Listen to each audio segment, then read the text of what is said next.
1947 से पहले चूँकि हम सब एक थे, इंडिया हो, बांग्लादेश हो, पाकिस्तान हो, उसके बाद बंटवारा हुआ, कई देश सब अलग बने, लेकिन कुछ चीज़ें आज भी बड़ी कॉमन हैं। जैसे अपने देश में पहले क्राइम करो, क्रिमिनल बनो, फिर पॉलिटिक्स में शामिल हो जाओ, पॉलिटिशियन का दामन थाम लो और अपना जुर्म करते रहो। हमारे जैसे अंडरवर्ल्ड की कहानी हो, या फिर पॉलिटिशियन की कहानी हो, या क्रिमिनल से पॉलिटिशियन बने उनकी कहानी हो, सीरियल किलर की कहानी हो, क्रिमिनल को कैसे प्रोटेक्शन मिलता है पॉलिटिक्स में उसकी कहानी हो, तो ये सारी चीज़ें लगभग बहुत कुछ आज भी मिलती हैं। आज की कहानी बांग्लादेश के शायद अब तक के सबसे बड़े सीरियल किलर की कहानी है। एक ऐसा सीरियल किलर जिसकी कहानी बिल्कुल फिल्मी है, लेकिन वो जैसे जैसे बड़ा और खूंखार बनता गया, अलग अलग राजनीतिक पार्टियों ने, पॉलिटिकल पार्टी ने उसे सहारा दिया अपने अपने फ़ायदे के लिए, वोट के लिए। लेकिन फिर वो इतना खूंखार हो गया कि एक रोज़ पॉलिटिकल पार्टी को उससे अपना दामन छुड़ाना पड़ा, पुलिस को कहना पड़ा कि इसे रोको, इसे पकड़ो, और फिर मुकदमा चलाना पड़ा। ये उस सीरियल किलर की कहानी है जिसने जुर्म की दुनिया में जब कदम रखा तो उसका एक दोस्त हुआ करता था। धीरे धीरे वो दोस्त उसका बॉडीगार्ड बन गया। बरसों न मालूम कितने ही कत्ल उसके इशारे पर किए, न मालूम कितने ही कत्ल में वो उसके साथ रहा। लेकिन फिर एक रोज़ जब वक्त आया तो वही दोस्त, उसका जो सबसे बड़ा राजदार था, उसने अपना मुंह खोला और पुलिस को उसकी सारी कहानी सुना डाली। जब पुलिस ने उसकी कहानी सुनी, उनकी भी आंखें फटी की फटी रह गई। इसके बाद उसे गिरफ्तार करने का हुक्म ऊपर से आया, छापे पड़े, सबूत मिले, और फिर कैसे उसे फांसी के तख्ते तक ले जाया गया। ये पूरी कहानी है बांग्लादेश के अब तक के सबसे बड़े सीरियल किलर इरशाद सिकदर की। इरशाद सिकदर जो बांग्लादेश के एक जगह है खुलना, वहाँ पे खुलना बल्कि इसका नाम है, वहाँ का रहने वाला, इसके पिता या वालिद बंदे मियाँ छोटे मोटे एक मजदूर, गरीबी में पला बढ़ा। माँ जब ये छोटा था तभी माँ की मौत हो गई। पैसे नहीं थे इलाज के लिए, इंजेक्शन खरीदने के लिए, और उसे लगा कि शायद इस गरीबी और मजबूरी ने उसकी माँ को उससे छीन लिया। इसी के बाद उसने पैसे कमाने का सोचा, जो कई फिल्मों में हमने देखा है। फिर इसने छोटी मोटी नौकरी की, कभी ठेला लगाया, कभी कुछ और किया, मजदूरी की, रेलवे पे जाकर रेलवे स्टेशन पे काम किया। फिर धीरे धीरे लगा कि इतने पैसे तो आ नहीं रहे। इसके बाद इसने कुछ लड़कों का एक गैंग बनाया, और ये गैंग बनाकर अब जिस रेलवे स्टेशन पे कभी ये मजदूरी या छोटे मोटे काम किया करता था, उसने कहा वहाँ के मुसाफिरों को लूटते हैं, और उसके बाद मुसाफिरों को लूटना शुरू किया। पहली बार इसने मुसाफिरों से उनके गहने और पैसे लूटने शुरू किए। धीरे धीरे अच्छे खासे अब कमाई होने लगी। अब इसने और लड़कों को शामिल करना शुरू किया, और उन्हीं में एक लड़का मिला इसे, नूर, इसका सबसे भरोसेमंद साथी। अब लड़कों का गैंग बन चुका था, चोरी होनी शुरू हो गई, पुलिस के पास कंप्लेंट जाने लगी, और धीरे धीरे इस गैंग का नाम रंगा चोर, खुलना में पूरे रंगा चोर के नाम से ये लोग कुख्यात या मशहूर होते गए। रंगा चोर अब चोरी चोरी कर रहा था सब कुछ, लेकिन जो इरशाद सिकदर था उसकी सोच कुछ और थी, उसे करना कुछ और था। उसे बहुत सारे पैसे चाहिए थे। उसने कहा ये छोटी मोटी चोरियों से कब तक ज़िंदगी चलेगी, कुछ और बड़ा करते हैं। इसी के बाद उसने कुछ और लड़कों को अपने गैंग में शामिल किया, और अब ये बड़े बड़े वारदात, डकैती और इन सारी चीज़ों का अंजाम देने लगे। और अब रंगा चोर, उसे लगा कि चोर का ये जो टाइटल है बड़ा छोटा होता है। उसने एक नया गैंग बनाया और उस गैंग का नाम रखा रमाडा बहिनी। अब रमाडा बहिनी गैंग, और इस गैंग का सरदार इरशाद सिकदर। अब धीरे धीरे ये लूटपाट के साथ ही कत्ल भी करने लगे, कुछ टेररिज्म की एक्टिविटी में भी शामिल हो गए। अब पैसे भी हो गए थे, गैंग भी बड़ा हो गया। इसके बाद इन्होंने अब रेलवे स्टेशन और उस इलाके को छोड़ा, अब शहर के अलग अलग हिस्सों में क्राइम करने लगे। और फिर धीरे धीरे उस शहर का एक बहुत ही ख़ास हिस्सा था घाट, नदी किनारे। अब बांग्लादेश खुलना का ये घाट, पानी, मछलियों का कारोबार वहाँ काफ़ी बड़ा। तो धीरे धीरे इसके लोगों ने, दबंग लोगों ने, उस घाट के ज़्यादातर हिस्से पर अपना कब्जा कर लिया। अब उस घाट पर जो भी जहाज़ या जो भी मछली पकड़ने जाता, जो भी चीज़ें करता, वो बिना इरशाद सिकदर की इजाज़त के नहीं होता। एक ज़रा से जैसे मुंबई में अपने डॉग का किंग या हाजी मस्तान ने इन लोगों ने शुरू किया, वैसे ही अब इरशाद सिकदर ने खुलना के इस घाट पर अपना कब्जा करके, और अब वो और ज़्यादा बड़े बड़े क्राइम और ये सारी चीज़ें करने लगा। जो लोग उसकी बात नहीं मानते उसे वो ठिकाने लगा देता। कहते हैं कि इस दौरान में अब तक वो कई कत्ल कर चुका था, लेकिन अभी तक किसी की नज़र उस पर नहीं थी। फिर धीरे धीरे उसको वही लगा कि अब क्राइम तो हो गया, चलो पॉलिटिक्स भी ज्वाइन करते हैं, पॉलिटिकल पार्टी ज्वाइन करते हैं। अब उसने अलग अलग पार्टियों को ज्वाइन करना शुरू किया। पहले उसने एक जातीय पार्टी ज्वाइन किया, फिर उसने बांग्लादेश नेशनल पार्टी ज्वाइन किया, फिर उसने अवामी लीग भी ज्वाइन किया। लेकिन जब इसने शुरू में जातीय पार्टी ज्वाइन किया, उसके बाद वहाँ एक वार्ड का ये कमिश्नर भी बना, 2 बार लगातार चुनाव जीता। अब क्राइम के साथ साथ एक राजनीतिक आसरा या सहारा भी इसे मिल चुका था। लेकिन बहुत सारे दुश्मन हो चुके थे। लाशें अब तक नदी में ही फेंक रहा था। उसे लगा कि जिस तरह से कत्ल कर रहे हैं, लोगों की लाशें फेंक रहे हैं, तो कभी न कभी शायद ये चीज़ें खुल जाएंगी। लेकिन लाशें फेंकने का तरीका था, वो एक जिंदा इंसान को किसी बोरी में बांध देता, उसमें सीमेंट भर देता और उसका सिर्फ सर का हिस्सा खुला छोड़ता और शिप पे या बोट पे जाता और बीच नदी में छोड़ देता। हाथ पैर सब बंद, धीरे धीरे वो पानी के अंदर डूबता जाता, अपने आप को बचा नहीं पाता और फिर डूबने से उसकी मौत हो जाती। और सीमेंट और बाकी चीज़ें होती, इसलिए लाश ऊपर भी नहीं आती। इस तरीके से उसने बहुत सारे कत्ल किए। अब धीरे धीरे उसका पूरा सिक्का जो है इस खुलना इलाके में, उसके नाम से लोग कांपने लगे। जो उस कह देता बस वही एक तरह से कानून होता। ऊपर से चूंकि वार्ड का कमिश्नर बन चुका था, ताकत और ज़्यादा, सब कुछ ठीक चल रहा था। इस दौरान में उसने अलग अलग 6 औरतों से शादी की, कुल 6 शादियाँ की उसने। ये भी कि उसने बहुत सारी महिलाओं के साथ बलात्कार भी किया और बहुत सारी महिलाओं को जबरन अपने घर पर काम के लिए रखा, लेकिन उनका शोषण किया करता था। ये सब कुछ चलता रहा। धीरे धीरे वक्त बीतता रहा, पावरफुल था, वोट भी मिलता था, इसलिए कोई उसकी तरफ उंगली भी नहीं उठाता। छोटे मोटे जुर्म होते, पुलिस भी उसकी तरफ आंख नहीं उठाती और पुलिस को भी वो हफ्ता देता, जैसे अपने यहाँ सारे क्रिमिनल करते हैं, तो पुलिस भी उसके हर जुर्म को अनदेखा कर देती। सब कुछ अब तक ठीक चल रहा था। खूब सारे उसने पैसे कमा लिए थे, जिंदगी ऐश की थी, 6 बीवियाँ थीं। लेकिन तभी 1996 में एक इंसिडेंट होता है, और होता यह है कि एक और पॉलिटिशियन जिनका नाम खालिद हुसैन, अच्छा खासा दबदबा, अच्छी खासी इमेज, कुछ ऐसे महकमे थे जिनके टेंडर को पास करने या टेंडर देने के लिए खालिद हुसैन की इजाज़त की ज़रूरत पड़ती थी। अब इरशाद सिकदर हर टेंडर और हर चीज़ में जबरन लेता, धमका कर लेता, जो नहीं मानते उन्हें मार डालता। यहाँ उसका पहली बार खालिद हुसैन के साथ आमना सामना होता है। एक टेंडर के लिए वो अप्लाई करता और खालिद हुसैन उसको उस टेंडर को गैर कानूनी तरीके से देने से साफ इनकार कर देते हैं। अब खालिद हुसैन इकबाल बल्कि इरशाद सिकदर के निशाने पर, दूसरी तरफ खालिद हुसैन का भी अपना एक जलवा, एक पॉलिटिशियन, बड़े नेता, और उसी अवामी लीग से जुड़े हुए खालिद हुसैन जिससे इरशाद सिकदर भी जुड़ा हुआ है। लेकिन एक टेंडर इन दोनों के रास्तों में एक तरह से रुकावट डाल देती। अब इरशाद सिकदर कहता है कि ये टेंडर दे नहीं रहा खालिद हुसैन और उसकी इज्जत की बात है, उससे बदला लेना है। एक रात वो नूर को लेकर, जो उसका बॉडीगार्ड, उसका पुराना दोस्त, वो सीधे खालिद हुसैन के घर पहुंचता है।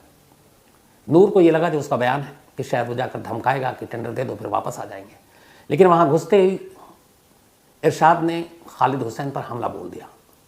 इसके बाद लगभग वो बेहोश हो गया। उस बेहोशी के आलम में भी वो उसके सीने पर बैठा, खंजर निकाला, उसके जिस्म की सारी हड्डियां तोड़ी, फिर तमाम खंजर उसके सीने में उतारे। उसे जब यकीन हो गया कि वो मर चुका है, फिर उसकी लाश को घसीटा और बाहर उसकी कार खड़ी थी, उस कार में ही खालिद हुसैन की लाश को डाली।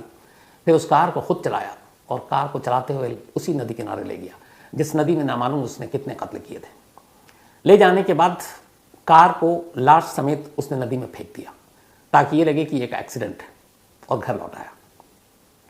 बाद में नदी से कार बरामद हुई, कार से खालिद हुसैन की लाश बरामद हुई। इलाके में लोगों में गुस्सा आया, खालिद हुसैन की अपनी एक पहचान थी।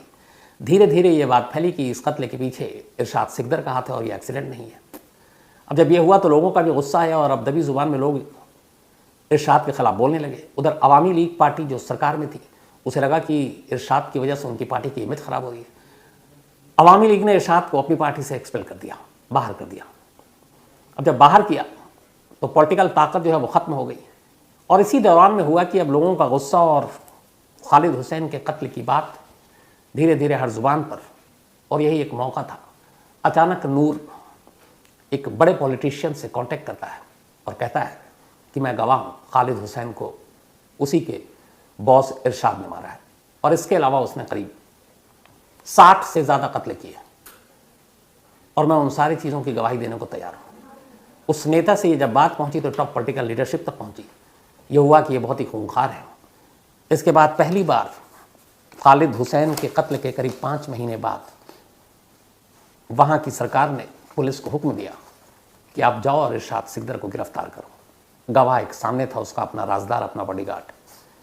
पुलिस ने उसके बयान दर्ज किए नूर के, इसके बाद उसके घर पे छापा मारा और इसके बाद फिर इरशाद सिकदर की गिरफ्तारी हुई। ये कहानी का एक पार्ट था। अब नूर ने जो कहानी सुनाई, उसके बाद पुलिस उसी नदी किनारे एक आइस फैक्ट्री में पहुंची। जो मछलियों का कारोबार होता है या और भी बहुत सारी चीज़ें होती हैं, उसमें मछलियाँ ख़राब ना हो, सड़ ना जाए, तो कोल्ड स्टोरेज में या फिर आइस के साथ रखी जाती हैं। इससे खुलना इलाके में सबसे बड़ी आइस फैक्ट्री थी और कई साल पहले मालूम था ये बात इरशाद को कि इस आइस फैक्ट्री की बहुत डिमांड है।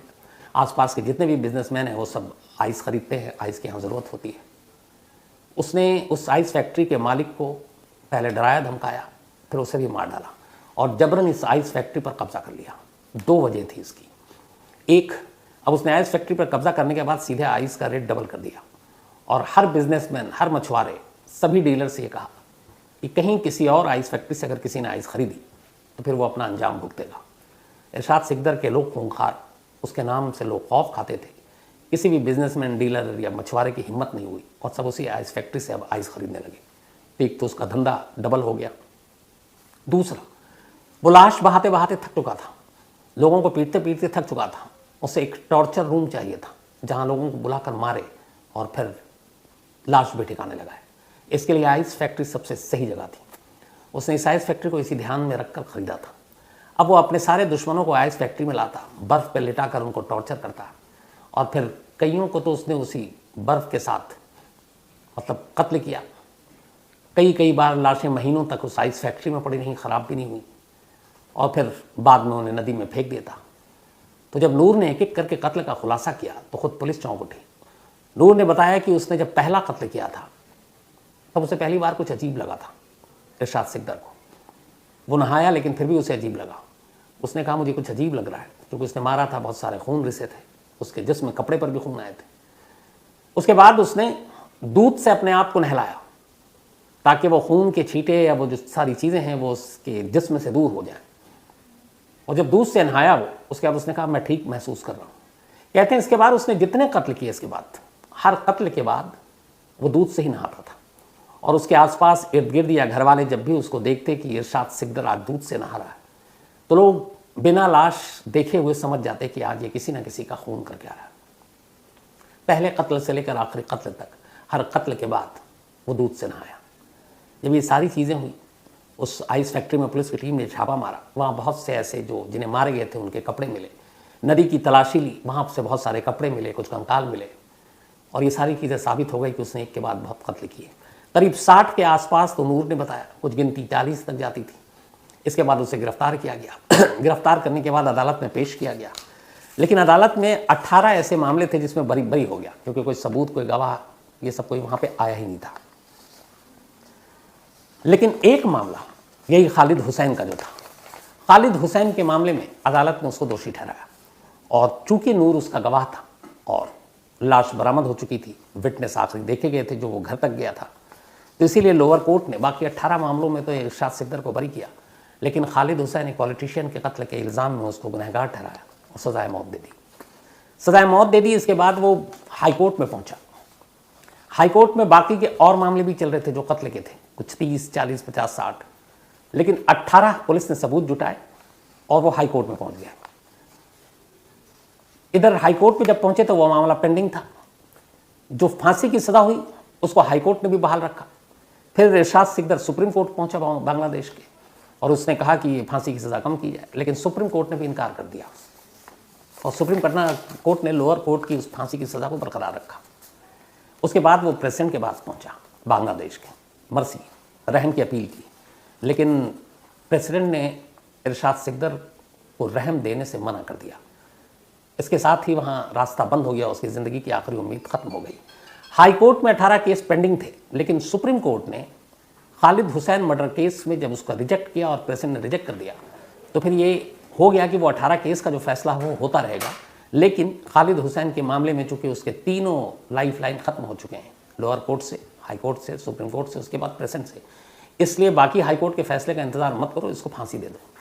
और आखिरकार 10 मई 2004 की तारीख तय हुई उसको फांसी पर चढ़ाने की। कायदे से वो 9 मई की रात थी। फांसी का जो वक्त अदालत ने मुकर्रर किया था वो था रात 12:01 पर। तो 9 मई की रात लेकिन शुरू हो जाएगी 10 मई की रात। जैसे ही 12:01 पर घड़ी पहुंचेगी, इरशाद को फांसी दे दी जाएगी। इसी खुलना डिस्ट्रिक्ट जेल में फांसी का पूरा इंतजाम किया गया। 8 तारीख की रात को जेलर, जो इस खुलना डिस्ट्रिक्ट जेल के जेलर थे, फरमान अली, उन्होंने रात 10 बजे यानी लगभग 26 घंटे पहले सेल में जाकर इरशाद को बताया कि तुम्हारी तमाम जो मौत की अर्जियां थी वो खारिज हैं और अब मौत का वक्त आ चुका है। 10 मई की रात 12:01 पर तुम्हें फांसी दी जाएगी। ये सुनकर वो लगभग गश खा गया था। इसके बाद उसे बताने के बाद कि ये कुछ करे नहीं, बाकायदा बहुत सारे गार्ड उसके सेल के पास लगातार खड़े किए गए ताकि हर वक्त वो उस पर नजर रख सकें। उससे आखिरी ख्वाहिश पूछी गई तो उसने कहा कि मेरे मौत के बाद मेरी लाश मेरे बड़े भाई और छोटी बहन को सौंप दी जाए। मिलने के लिए सुबह सुबह फिर अगले दिन खबर चूंकि फैमिली को दे दी गई। तो इरशाद की जो पहली बीवी थी 6 बीवी में से, खदीजा बेगम, वो कुछ रिश्तेदारों के साथ जेल पहुंचती हैं सुबह 9 मई 2004 की। अब वो रहता था अपनी बाकी बीवियों के साथ, खदीजा के साथ बहुत दिनों से उसका रिश्ता था नहीं, लेकिन खदीजा पहली बीवी थी। वो मिलने आई, वो उससे मिला, लेकिन मिलने के साथ नाराज़गी भी जताई और उसने कहा कि शायद तुम ही वो वजह हो जिसकी वजह से मेरी फांसी होने जा रही है। तुमने मेरी पर्सी, मेरी रहम की अपील प्रेसिडेंट के सामने ढंग से नहीं रखी। अगर ढंग से रखती तो शायद मुझे मौत से बचाया जा सकता था। तो अपनी पहली बीवी से उसने नाराज़गी जताई और कहा कि मेरी मौत के बाद मेरी लाश पर तुम्हारा कोई हक नहीं है, मेरी लाश जो है मेरे बड़े भाई और मेरी छोटी बहन को दे देना। ये कहकर वहाँ से वो निकल गया, जेल के अंदर चला गया। पहली बीवी के जाने के बाद अब दूसरी बीवी बाकी रिश्तेदार और बच्चों के साथ जेल पहुँचती है। इरशाद को खबर दी जाती है कि तुम्हारी दूसरी बीवी और बाकी रिश्तेदार आए, लेकिन वो फिर बाकी किसी और से मिलने से साफ इनकार कर देता है। सिर्फ अपनी पहली बीवी खदीजा से मिला, दूसरी से और बाकी रिश्तेदारों से नहीं मिला। और पहली बीवी से उसने जब खदीजा आई थी तब उसने पूछा भी था कि क्या मुझे फांसी हो जाएगी, क्योंकि टाइम है 10 मई 12:01। तब खदीजा ने उससे ये झूठ कहा था कि नहीं, तुम्हारी फांसी रुक जाएगी, अभी हम लोग कोशिश कर रहे हैं। तब उसने कहा कि मुझे मालूम है कि मुझे फांसी हो जाएगी।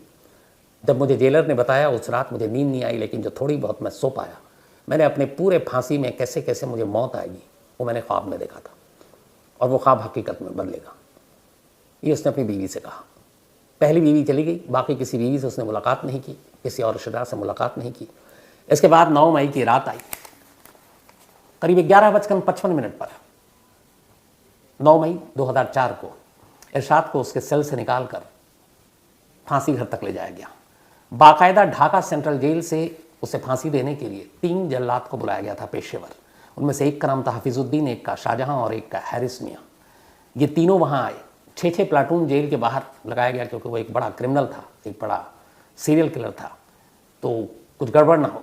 6 प्लाटून जेल के इर्द गिर्द, जेल के अंदर की सुरक्षा बेहद टाइट, 3 जल्लाद ताकि वो गलती ना हो, और उसके बाद उसे घसीटते हुए, क्योंकि वो चल नहीं पा रहा था, जो आखिरी विटनेस बता रहे हैं, और उसे फांसी के तख्ते तक लाया गया। सब कुछ लगभग 11:58 पर तैयार हो चुका था। उसके गले में फांसी का फंदा डाला जा चुका था, तख्ते पर खड़ा किया जा चुका था। लीवर जल्लाद के अब हाथ में था, बस इंतज़ार था घड़ी का कि 12:01 10 मई 2004 जैसे ही ये हो, लीवर खींच दिया जाए। और ठीक 10 मई 2004 12:01 पर जेलर के हुक्म पर जल्लाद ने लीवर खींचा और अगले कुछ मिनट में ही इरशाद फांसी के तख्ते पर झूल गया। कुछ देर तक झूलता रहा, फिर अगली सुबह, क्योंकि उसके रिश्तेदार जो थे वो सब जेल के बाहर थे, 12:01 पर फांसी दी गई, लेकिन इसके बाद अगले 5-6 घंटे तक लाश जेल के अंदर थी। सुबह उसकी लाश को उसके बड़े भाई और उसकी बहन, जो उसने आखिरी ख्वाहिश जताई थी, उसको सौंप दी गई। उसके बाद वो उसको अपने पुश्तैनी इलाके में ले गए और वहाँ ले जाकर उसको दफना दिया। इसके बाद धीरे धीरे वक्त बीता, अपने पीछे वो बहुत बड़ी दौलत छोड़ गया था। आलीशान कोठी, घर, ढाका में घर, मल्टी स्टोरीज बिल्डिंग, बिजनेस, सोना, कैश। कहते हैं बाद में उसकी दौलत के लिए उसके अपने तमाम जो 6 बीवियाँ, बच्चे, वो लड़ पड़े और ये लंबी लड़ाई चली। उनमें से एक बेटी उसकी, जो सबसे ज़्यादा सोशल मीडिया पर एक्टिव थी बाद में, और टिकटॉक उस ज़माने में तो बांग्लादेश में काफ़ी फेमस भी थी।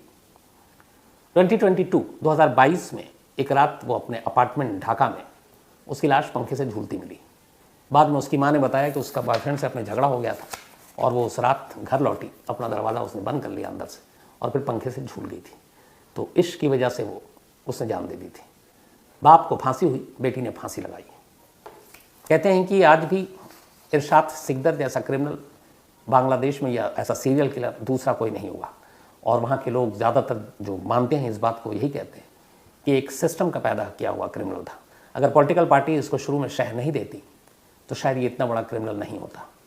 बहुत सारे लोग उसके साथी नूर के बारे में भी बात करते हैं कि उसने अपने दोस्त से गद्दारी की, लेकिन बहुत सारे लोगों का कहना है कि नूर ही वो शख्स था शायद जिसकी वजह से इरशाद सिकदर को फांसी की सज़ा हुई, क्योंकि सारे सबूत, सारी गवाही उसने दी, वरना और कोई सामने नहीं आ रहा था। अगर नूर न होता तो शायद इरशाद को उसके किए की कभी सज़ा भी नहीं मिलती।